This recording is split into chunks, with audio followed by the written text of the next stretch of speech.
Hello everyone, అందరూ ఎలా ఉన్నారు? అందరూ బాగుండాలని కోరుతున్నాను. బోర్డు చూస్తే అర్థమవుతుంది కదా ప్లేస్ ఎక్కడ అనేసి. లాస్ట్ టైం మారేడుమిల్లి వెళ్ళినప్పుడు రిటర్న్ లో వంశీ బ్యాంబూ బిర్యానీ తీసుకున్నారు. ఆ రెస్టారెంట్ ఆంటీ ఎలా చేస్తారో రెసిపీ చెప్పింది, చూద్దాం. ఇంటికి వెళ్ళిపోతా తీసుకెళ్తున్నాం.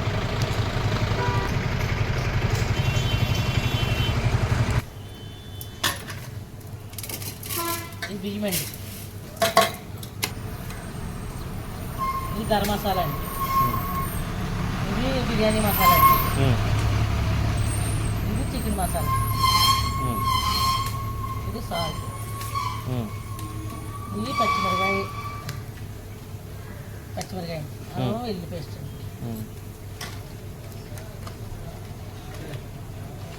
ఒక గ్లాస్ రైస్ కి ఎంత చికెన్ వేసుకోవాలమ్మా?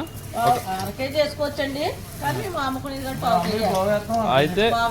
అయితే ఒక గ్లాస్ అంటే 1/2 కిలో బియ్యం, 1/2 కేజీ బియ్యం వస్తాయి. 1/2 కేజీ బియ్యం, 1/2 కేజీ బియ్యంలో 1/2 కిలో ఆ గొట్టంలో పట్టేది ఎంత? ఇంతే పడుతుందా? 1/2 కేజీ బియ్యానికి 1/2 కేజీ చికెన్ కూడా పడుతుంది. అవునవును.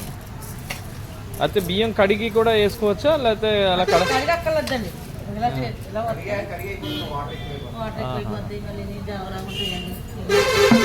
రైస్ అంటుకోకుండా పోతాం. ఆయిల్ వేసుకోవాలా? ఆయిల్ కానీ అంటే గొట్టానికి రైస్, అదే నెయ్యి తినేవాళ్ళు నెయ్యి కానీ ఆయిల్ తినేవాళ్ళు నెయ్యి వేసుకోవచ్చండి. నెయ్యి ఉంది.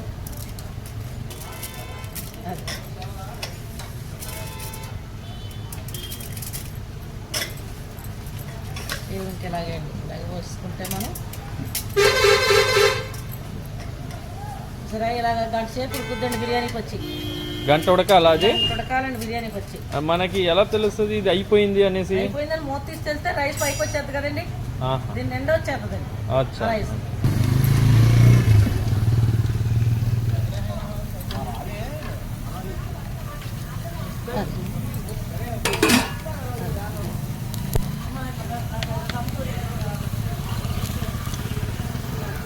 దానికి ఎంత నీళ్లు పోయాలి ఇప్పుడు? అంటే ఒక గ్లాసు బియ్యం వేస్తే 2 గ్లాసులు నీళ్లు పోయాలా?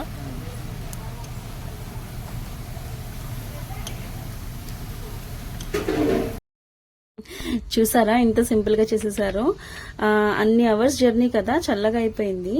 ఇంటికి వచ్చాక స్టవ్ పైన వేడి చేయడానికి ట్రై చేశారు, బట్ అంత బాగా హీట్ అవ్వలేదు. వేడిగా ఉన్నప్పుడు తీస్తే బిర్యానీ పొడి పొడిగా వస్తుంది. లాస్ట్ టైం మాకు అరకులో తిన్న ఎక్స్పీరియన్స్ ఉంది. ఇది చల్లగా అయ్యేసరికి స్టిఫ్ అయిపోయింది రైస్ అంతా, బట్ ఓవెన్ లో పెట్టి వేడి చేస్తే నార్మల్ అయిపోయింది. టేస్ట్ మాత్రం అసలు చాలా చాలా బాగుందండి.